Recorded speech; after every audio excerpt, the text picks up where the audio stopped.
ప్రస్తుతం సికింద్రాబాద్ చిల్కలగూడలో కిషన్ రెడ్డి గారి సతీమణి కావ్యారెడ్డి తన ప్రచారం చేస్తూ ఉన్నారు. ఈ ప్రచారం చివరి అంకానికి చేరుకుంది.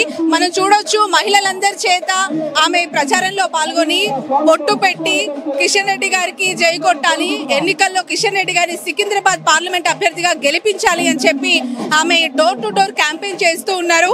ఒకసారి మాట్లాడదాం, ఈ ప్రచారం ఎలా జరుగుతోంది, ఎంత బంపర్ మెజారిటీతో ఈసారి కిషన్ రెడ్డి గారిని గెలిపించబోతూ ఉన్నారు. Kavya madam namaste, how are you? I am doing good, how are you? Fine. ఎలా ఉంది? డోర్ టు డోర్ క్యాంపెయిన్ చేస్తూ ఉన్నారు. 2019లో 2024లో చూస్తూ ఉన్న డిఫరెన్సెస్ ఏమైనా ఉన్నాయా సికింద్రాబాద్లో?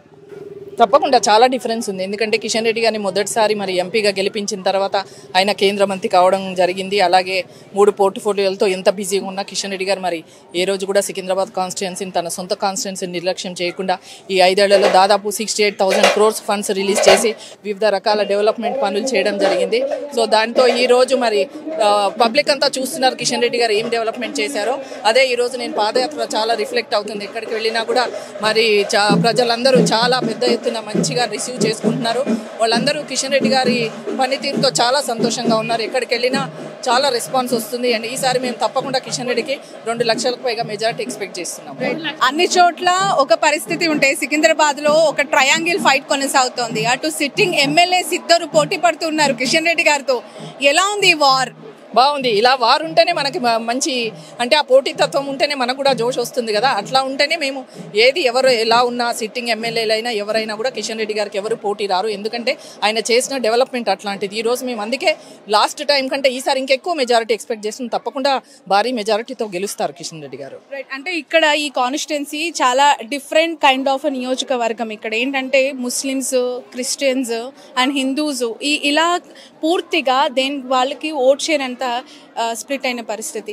ఇలాంటి నియోజకవర్గంలో మీకేమైనా కొంత ఇబ్బందికర వాతావరణం, అంటే కొంత బీజేపీకి ముస్లింలు దూరం అని, క్రిస్టియన్లు దూరం అని పదే పక్క పార్టీల వాళ్ళు ప్రచారం చేస్తున్నారు కదా, మీకు ఎట్లా ఉంది అది? ఇక్కడ అట్లాంటి డిఫరెన్స్ అయితే నాకు కనిపించలేదు. అంటే అదంతా పక్క పార్టీ వాళ్ళు మరి కిషన్ రెడ్డి గారిని ఎన్నికల్లో ఓడించాలనే ఉద్దేశంతో అలా అనడం తప్ప నిజంగా పబ్లిక్లోకి వెళ్తే క్రిస్టియన్సే కానీ ముస్లిమ్స్ కానీ ఇతర మతాల కులాల వాళ్ళు కూడా కిషన్ రెడ్డి గారిని బాగా రిసీవ్ చేసుకుంటారు. ఎందుకంటే కిషన్ రెడ్డి గారు అజాత శత్రువు, ఎవరితో కూడా శత్రుత్వం లేదు, అందరినీ కలుపుకొని వెళ్లే తత్వం ఉంది.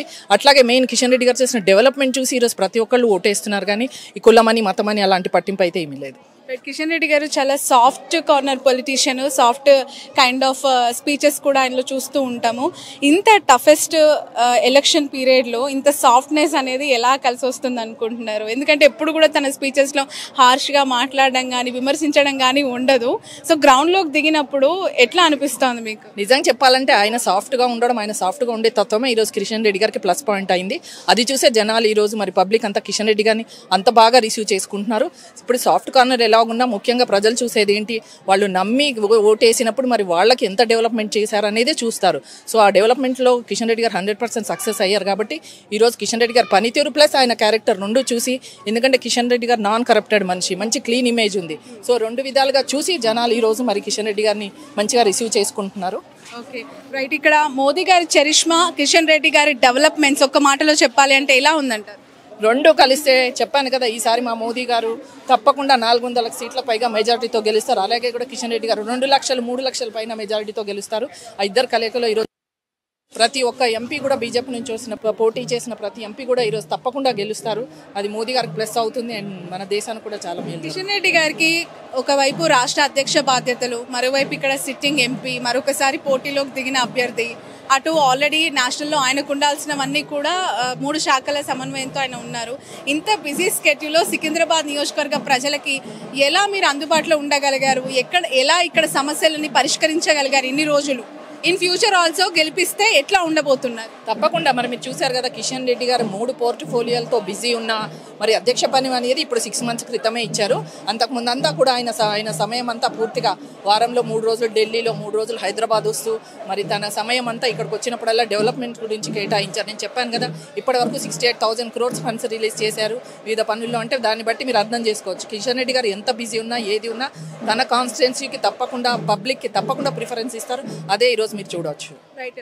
కాంగ్రెస్ వైపే ముస్లిం మైనార్టీలు ఉన్నారు, బీజేపీకి ఒక్కటంటే ఒక్క ఓటు కూడా పోయే అవకాశం లేదని చెప్పి కాంగ్రెస్ పార్టీ నినాదం ఇక్కడ సికింద్రాబాద్లో. ఎట్లా చూస్తున్నారు? ముస్లిమ్స్ నుంచి మీకు ఎట్లా రెస్పాన్స్ వస్తుంది? నేను చెప్పాను కదా, ఇక్కడ మరి సికింద్రాబాద్ ప్రజలు చూసేది డెవలప్మెంట్. కిషన్ రెడ్డి గారు చెప్పాను కదా, అజాత శత్రువు, ఎవరితో కూడా ఇట్లా కలుపుకొని పోయే మనస్తత్వం. అండ్ ప్రతి ఒక్కళ్ళు కూడా వాళ్ళకి చేసే డెవలప్మెంటే చూస్తారు కానీ కులాలు మతాలు అనేది చూడరు. ఎందుకంటే ఇప్పుడు వాళ్ళు ఓటేసినప్పుడు వాళ్ళకి కావాల్సిన పనులు, వాళ్ళకి కావాల్సిన ప్రాబ్లమ్స్, వాళ్ళకి వచ్చిన ప్రాబ్లమ్స్ సాల్వ్ చేస్తేనే ప్రజలు ఆదరిస్తారు కానీ కులాలు మతాలతో కాదు కదా. కావ్య గారు, ఇంత డోర్ టు డోర్ క్యాంపెయిన్ చేస్తున్నారు కదా, ఎక్కువగా ఏ మోదీ స్కీమ్ గురించి మాట్లాడంటే కేంద్రం నుంచి ప్రవేశపెట్టిన అనేక సంక్షేమ పథకాలు ఉన్నాయి. మోదీ గారి చరిష్మా అవ్వచ్చు, బీజేపీ ఇంప్లిమెంట్ చేస్తున్న అనేక ఇష్యూస్లో దేని గురించి ఎక్కువగా మాట్లాడుతున్నారు మహిళలు పురుషులు కూడా?